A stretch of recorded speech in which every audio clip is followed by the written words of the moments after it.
რეპრესიული საკანონმდებლო რეგულაციების მორიგი ტალღა რუსული კანონის ავტორებისგან. სამიზნე ამჯერადად სამოქალაქო, არასამთავრობო და მედია ორგანიზაციები არიან.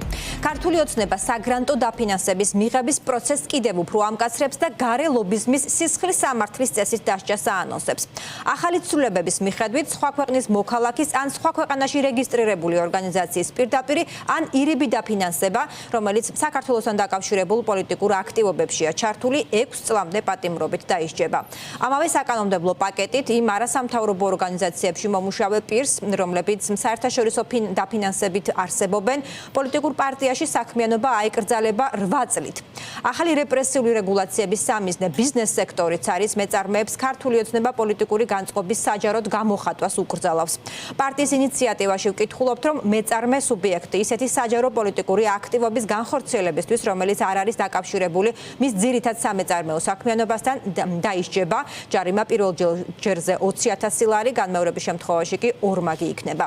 ეს სხვადასხვა კანონებში დაანონსებული ცვლილებების მხოლოდ ნაწილია, რაც ნიშნავს ოცნების ამ გეგმის რეალობად ქცევა. ფორმულას ჟურნალისტი ნინი ბალანჩევაძე მუშაობს თემაზე, რომელიც ახლა პირდაპირ ეთერში გვერდება.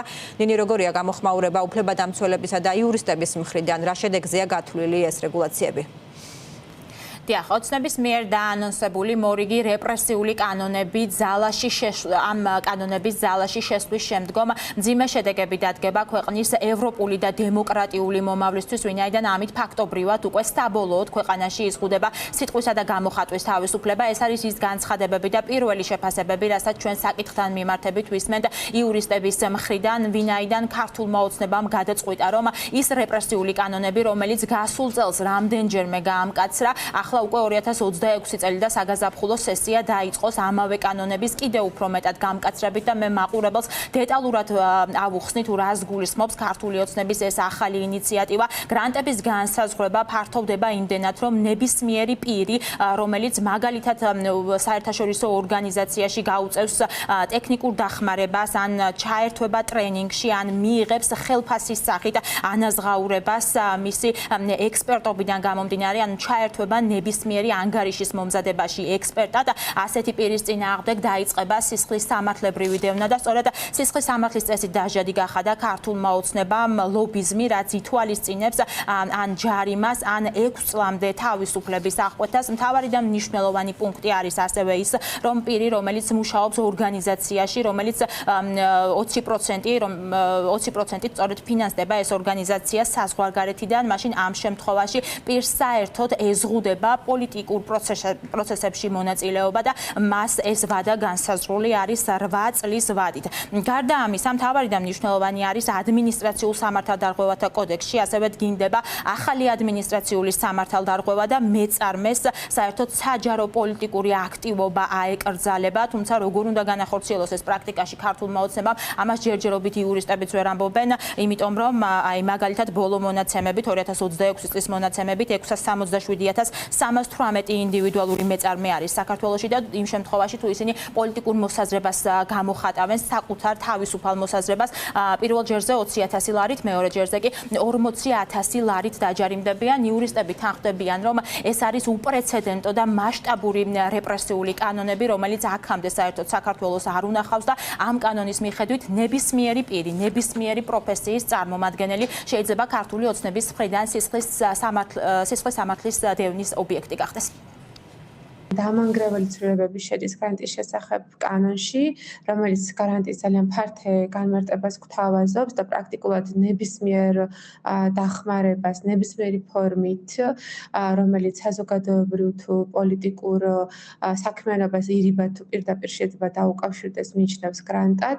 ამავდროულად საერთაშორისო ორგანიზაციების ფილიალებს და წარმომადგენლობებს ავალდებულებს, რომ მათ მიერ დედა ორგანიზაციებისგან მიღებული რესურსები, როგორც გრანტები მთავრობასთან წინასწარ შეთანხმოს, კი შეიძლება კონკრეტული კვლევის მომზადება ჩაითვალოს, რომ მას რაღაც პოლიტიკური იმპლიკაციები აქვს და გავლენის მოხდენას ისახავს მიზნად. ან როგორც წარმოგიდგენიათ, საზოგადოების გარკვეულ ნაწილზე ზემოქმედების გარეშე რომელიმე სოციალური ან საზოგადოებრივი სამართლებრივი მუშაობა. აი ეს ახალი ინიცირებული კატასტროფული ინიციატივაა, რომელსაც ვნახავთ როგორ იქნება დეტალებში, ნიშნავს იმას, რომ თუ კი ადამიანი მუშაობს რომელიმე რაიმე საერთაშორისო ორგანიზაციაში და არ აქვს მნიშვნელობა ეს ორგანიზაცია საერთოდ რაიმე კავშირშია პოლიტიკასთან თუ არა, უბრალოდ ეს ადამიანი იღებს დაფინანსებას უცხოური კომპანიისგან და აკეთებს შეფასებებს ქვეყანაში მიმდინარე პროცესებთან დაკავშირებით, შესაძლოა სწორედ ასეთ ადამიანებსაც შეეხოს ეს ახალი ინიციატივა. რაც ნიშნავს იმას, რომ ფაქტიურად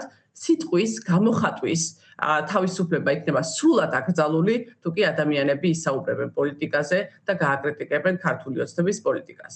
ეს არის უპრეცედენტო ტიპის კანონმდებლობა, რომელიც მსგავსი ფაქტიურად არ გვინახავს და ეს არის ერთპარტიული დიქტატურისკენ გადადგმული ნაბიჯი. ფაქტობრივად ქართული ოცნების მორიგი ინიციატივების მიხედვის შემდეგ დასჯადი ხდება როგორც სამოქალაქო საქმიანობა, ასევე პოლიტიკური საქმიანობა. ხელისუფლების ოპონენტები თანხმდებიან იმაზე, რომ ეს არის უკვე ფაქტობრივად დაკანონება ქვეყანაში დიქტატურის, ვინაიდან ნებისმიერ პოლიტიკოს, რომელიც გადაწყვეტს, რომ მაგალითად საზღვარგარეთ წაეკითხოს ლექცია, ან იქნება ეუთო ოდირის სადამკვირვებლო მისიაში, გრძელვადიან მისიაში ჩართული და აქედან აიღებს ხელფასს, მას ქართული ოცნება ემუქრება 8 წლამდე პატიმრობით. შესაბამისად ოპოზიცია თანხმდება იმაზე, რომ მიუხედავად ამ კანონებისა, რომელიც ეტაპობრივად გაამკაცრა ქართული ოცნების პარლამენტმა, ბრძოლა უნდა გაგრძელდეს ივანიშვილის რეჟიმის წინააღმდეგ უკომპრომისოდ, ვინაიდან მათი მიზანი არის ის, რომ საერთოდ აღარც სამოქალაქო საზოგადოება, აღარც მედია, აღარც პოლიტიკური ოპოზიცია აღარ არსებობდეს ქვეყანაში და ისინი დარწმუნებულები არიან, რომ ეს კანონი მათ წინააღმდეგ ვერ იმუშავებს. ივანიშვილის პარტიას უნდა რომ ამ ქვეყანაში გააუქმოს მოქალაქეობა და გააუქმოს პოლიტიკა და აკრძალოს პოლიტიკური აზრის გამოთქმა. ეს არის მათი მთავარი ამოცანა. ეს კანონებიც არის ამისკენ გადადგმული ნაბიჯები. წინასწარ სპეციალურად გააკეთეს ეს ყველაფერი, იცოდნენ რომ მნიშვნელოვანი დელეგაცია ჩამოდიოდა, უბრალოდ ეს იყო მათი რაღაცნაირი ალბათ ესეთი გზავნილი, რომ აიცით რა, აქ არაფერი სხვა აღარ არსებობს, ვარსებობთ მხოლოდ ჩვენ. საბედნიეროდ ამ ქვეყნისთვის ასე არ არის ძლიერი წინააღმდეგობა აი ამ ავანტიურისტი კორუმპირებული რეჟიმის წინააღმდეგ და ამიტომ არ დავნებდებით და არ გავჩერდებით. ემიგრანტებს აუკრძალებს არჩევნებში მონაწილეობის შესაძლებლობა, ახლა ახალი რეპრესიული კანონმდებლობით მათი ოჯახის წევრებსაც გადასწვდნენ და იმ ადამიანებს, რომლებიც თავიანთი უცხოეთში მყოფი ოჯახის წევრებით გადმორიცხვებით ირჩენენ თავს, პრაქტიკულად ახალ ფინანსურ სანქციებს დაუწესებენ და ფინანსურ რეკეტს მოუწყობენ თუ ეს დაჭირდებათ. ჩვენ ვაპირებთ, რომ ეს ახალი რეპრესიული კანონმდებლობაც გავასაჩივროთ, როგორც ეროვნულ დონეზე საკონსტიტუციო სასამართლოში, რომლის იმედიც არ გვაქვს, მაგრამ ვებრძოლოთ საბჭოთა ხელისუფლების მემკვიდრე ქართული ოცნების აი ამ ცდილობებს საერთაშორისო სასამართლოს დონეზე.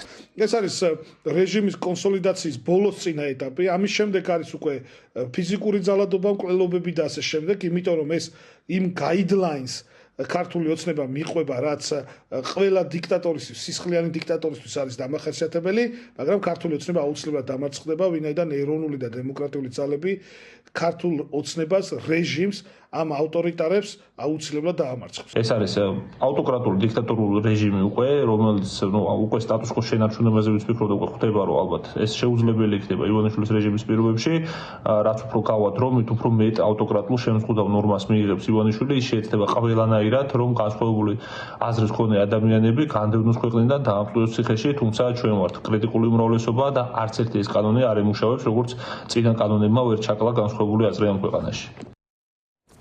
მოკლედ ქართული ოცნება ემზადება რეპრესიული კანონის კიდევ უფრო მეტად გაამკაცრებისთვის. ცოტა ხნის წინ ასევე ცნობილი გახდა ისიც, რომ ოცნების პარლამენტში დღეს ბიუროს ხდომა ჩაინიშნა 3 საათზე და სავარაუდოა ის, რომ ოცნების ახალი ინიციატივა სწორედ დაინიცირდება დღეს ბიუროს ხდომაზე და შემდგომ უკვე მომდევნო კვირიდან ხდომების განმავლობაში პარლამენტში განიხილავენ ამ ახალ რეპრესიულ კანონებს. უკვე თქვენ მოისმინეთ შეფასებები ამ მექანიზმთან დაკავშირებით, ახალ პაკეტთან დაკავშირებით უფრო სწორად, როგორც იურისტები, ასევე ოპოზიციური პარტიები თანხმდებიან იმაზე, რომ დიქტატურას ამყარებს ქართული ოცნება და ამას ემსახურება კანონების კიდევ უფრო მეტად გამკაცრება.